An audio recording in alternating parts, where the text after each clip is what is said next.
Good morning students. Our first unit, networking. In this unit we will firstly discuss few terms which is associated with networking. Our first term is what is network. Then we will come to know why we study networking. Firstly I am going to discuss what is network. Network means when you arrange two or more than two computers in a certain geometrical shape, it is known as networking. Like we have two computers or more than two computers, you have arranged these in a certain shape is known as networking. What are the reason behind it? क्यों करते हैं हम networking? There are few reasons. Like for networking, if you arrange these computer in a certain criteria or geometrical shape means आप इसको एक star के form में, आप एक सीक्वेंशियल लाइन की फॉर्म में, आप एक सर्कल की फॉर्म में इन कंप्यूटर्स को अरेंज कर सकते हैं फॉर द कनेक्टिविटी. रीज़न क्या है why we do networking? Either you can say हमें क्या बेनिफिट मिलते हैं नेटवर्किंग करने के. आजकल जनरली इंडिविजुअल कंप्यूटर सेटअप करने की जगह पे नेटवर्किंग यूज़ की जाती है बिकॉज इसके बहुत सारे बेनिफिट्स हैं. What are the benefits? Let check out this. Benefits ये है कि इंडिविजुअल सिस्टम अगर आप सेटअप करेंगे तो हर एक के साथ आपको उसके peripheral devices like printer attach करना पड़ेगा, आपको स्पीकर्स लगाने पड़ेंगे, you have to maintain a CPU. So इससे बेटर है अगर आप एक मास्टर सीपीयू रखें, एक प्रिंटर रखें, उन सबको उस नेटवर्क में जितने डिवाइसेस हैं अगर आप उसके साथ अटैच कर देते हैं तो सारे पेरिफेरल डिवाइसेस उस नेटवर्क के अंदर जितने भी कंप्यूटर हैं वो पेरिफेरल डिवाइसेस को यूज़ कर सकते हैं. सो कॉस्ट इफेक्टिवनेस, कॉस्ट हमारी बहुत कम हो जाती है. जब आप इतने डिवाइसेस नहीं यूज़ करेंगे तो मेंटेनेंस भी लो होगी. एरर डिटेक्शन इजी है, दैट मीन्स कहीं अगर कोई फॉल्ट होता है तो यू कैन इजीली आइडेंटिफाई कि कहाँ पे ये फॉल्ट हो रहा है in spite of checking each and individual PC. Peripheral devices की कॉस्ट कम होती है, लो मेंटेनेंस है आपके पास, स्पेस कम यूज़ होता है. ये कुछ बेसिक 4 रीज़न है जिसकी वजह से आजकल का जो सेटअप है इंडिविजुअल सिस्टम की जगह पे हम किस पे मूव ऑन कर रहे हैं, नेटवर्किंग पे. ये इसके कुछ रीजंस मैंने आपको बताए जो आप कह सकते हैं इसके मेरिट्स हैं नेटवर्किंग कर. Next one is internet. Internet is also a example of networking. Like you have studied about the types of network which is local area network, metropolitan area network, wide area network and personal area network. जो wide area network है is a one of wide area network का one of the example है internet. that means एक ऐसा network setup जो globally फैला हुआ है. उस इंटरनेट भी ग्लोबली अवेलेबल है, सभी यूज़ करते हैं, तो ये एक ऐसा नेटवर्क है जो वर्ल्ड वाइड फैला हुआ है. So it is also a part of networking जो हम आज के टाइम में मतलब मोस्ट यूजफुल चीज़ है कि विदाउट दिस वी कांट मतलब हमारा एजुकेशन सिस्टम या और भी बहुत सारे सिस्टम सर्वाइव नहीं कर सकते. सो this is one of the example जिसपे हम नेटवर्क यूज़ करते हैं और जो टाइप नेटवर्क का यूज़ किया जाता है that is world wide web, WWW. So let's check out कि क्या यूजेज है इंटरनेट के. आज के टाइम में मैं आपको कह रही हूँ कि बहुत मेजर यूज़ है इंटरनेट का. इंटरनेट का यूज़ काफ़ी टाइम से चला आ रहा है बट अब पेंडेमिक टाइम में शायद इसका यूज़ और बढ़ गया है जहाँ पे लोगों का पर्सनली एक दूसरे से मिलना, अपना बिजनेस मूव ऑन करना, कम्युनिकेट करना, चीज़ों को एक्सचेंज करना, फाइल्स को शेयर करना, जब ये पॉसिबल नहीं हो रहा तो we have the only medium which is internet जिसके थ्रू हम अपने बाकी सारे काम कर रहे हैं. सो क्या यूजेस है? सबसे मेजर यूज जो इसका है that is communication. Communication means हमारा टेक्सचुअल टॉक, किसी से बात करना, वीडियो कॉन्फ्रेंसिंग के थ्रू बात करना, अपनी फाइल्स या फिर डेटा शेयर करना, मैसेजेस को एक्सचेंज करना, ये सब पार्ट है कम्युनिकेशन का.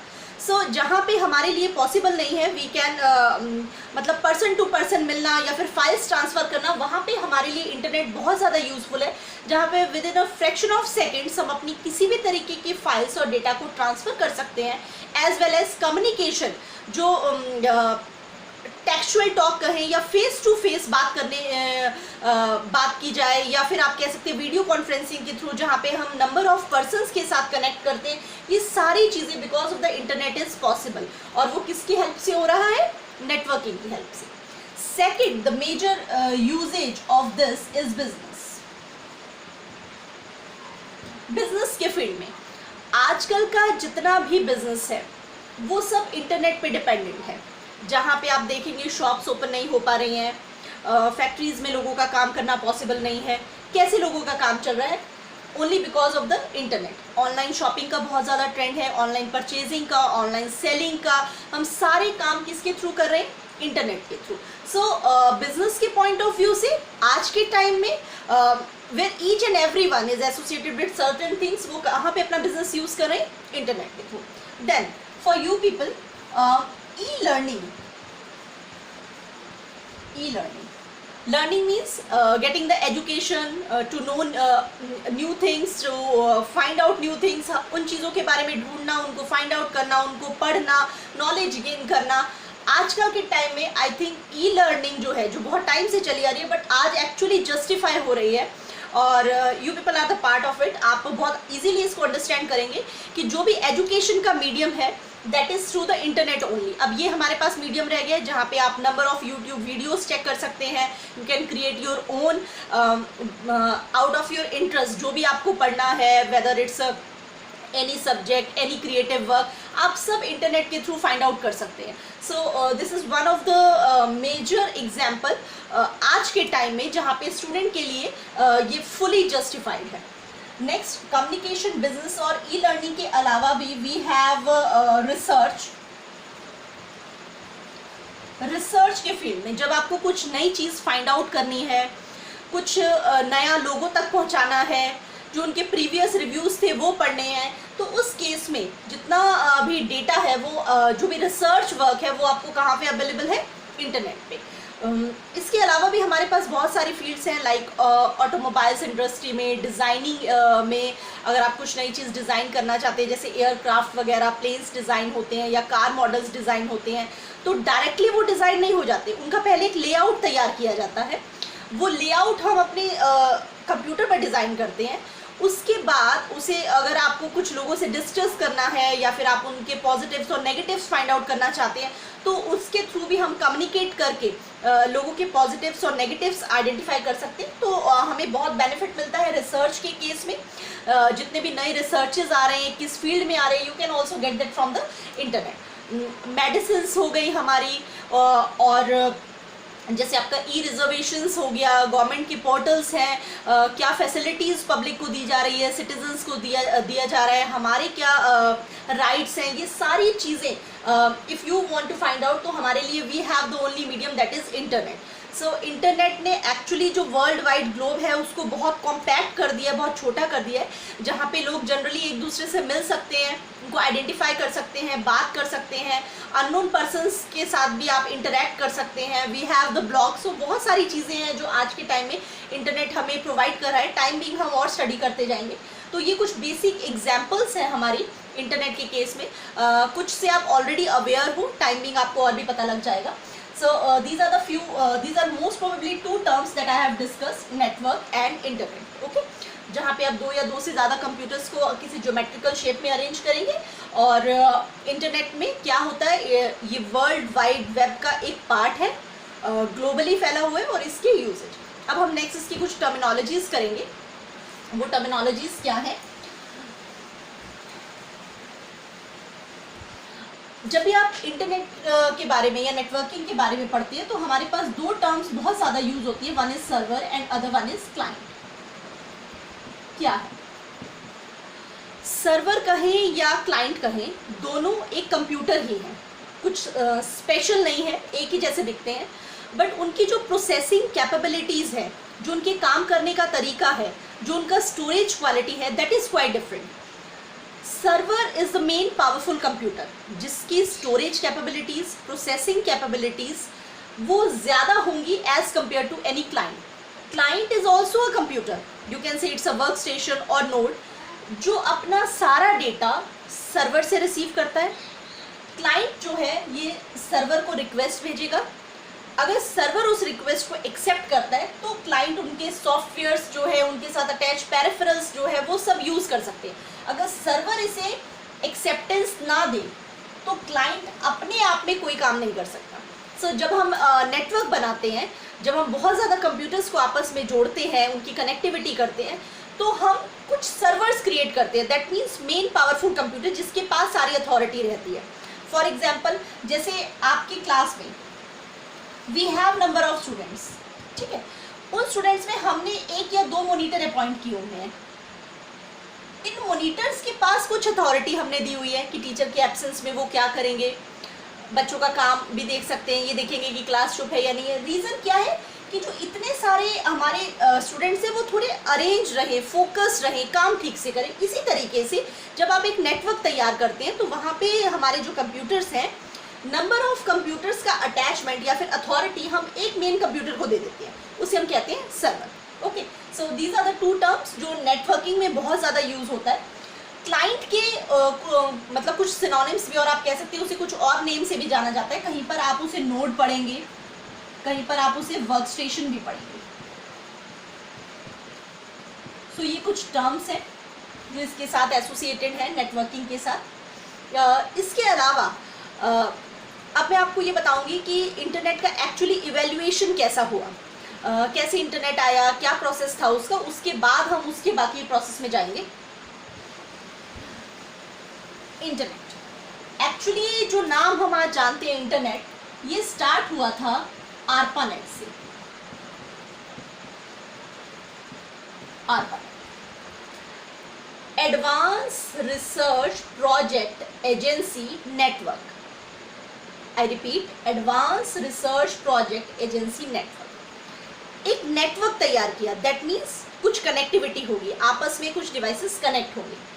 क्या रीज़न था इसको बनाने का और किस मोटिव से ये बनाया गया, और इस बाद में ये कैसे इंटरनेट पर चेंज हुआ, या कब से हम इसे ARPANET को इंटरनेट के नाम से जानते हैं, वो मैं आपको भी बताऊंगी।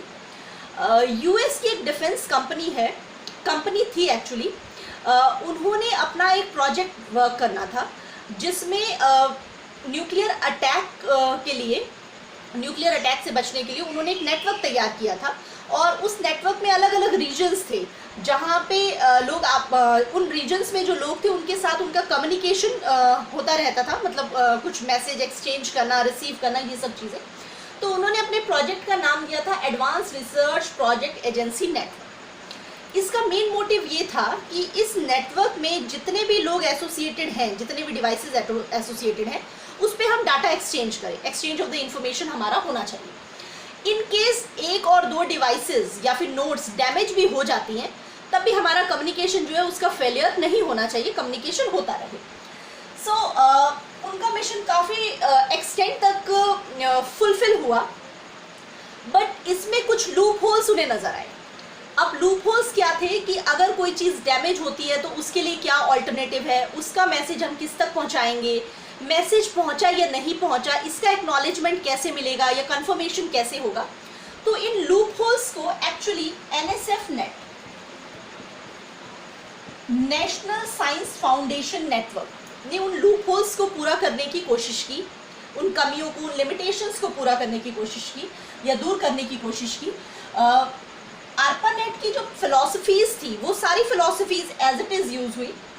NSF नेट ने इसकी जो लिमिटेशंस थी उनको पूरा किया और एक नया नेटवर्क सेटअप किया जिसमें कम्युनिकेशन पॉसिबल है और साथ ही साथ वो लिमिटेशंस, मतलब एक्नॉलेजमेंट जो है वो मिलता रहे। एक्नॉलेजमेंट मतलब जब आप किसी को कोई मैसेज सेंड करते हैं तो वो आपको रिवर्ट बैक करे कि हाँ, हमने वो डेटा या वो मैसेज रिसीव कर लिया है। टाइम में 1991 में ARPANET और NSF नेट की फिलॉसफीज को यूज करके कुछ उसमें और मॉडिफिकेशंस डाल के, मतलब और एडवांटेजेस और बेनिफिट, प्रोसेसिंग स्पीड भी आप कह सकते हैं, डेटा ट्रांसफ़र रेट कह सकते हैं, या फिर कुछ एप्स वगैरह हमें प्रोवाइड करके इसका जो नेम है किसमें चेंज कर दिया, इंटरनेट में। सो ARPANET जो है फाइनली 1991 में NSF नेट और ARPANET की फिलोसफीज को यूज़ करके उसमें नए एड ऑन्स करके वो किस फॉर्म में यूज़ किया गया, इंटरनेट के फॉर्म में। तो ये बेसिकली इसका इवेल्युएशन है कि इंटरनेट अगर आपसे पूछा जाए कि कैसे इवेल्युएट हुआ, वो ARPANET के नाम से इवेल्युएट हुआ था और इसका मेन मोटिव था यूएस की डिफेंस कंपनी का आपस में डेटा शेयर करना। सो ये आपके कुछ बेसिक्स हैं नेटवर्किंग के। इसके बाद इसकी क्या एडवांटेजेस हैं और कौन कौन सी टर्मिनोलॉजीज हैं इससे एसोसिएटेड, वो हम फर्दर डिस्कस करेंगे। That's it for now, thank you.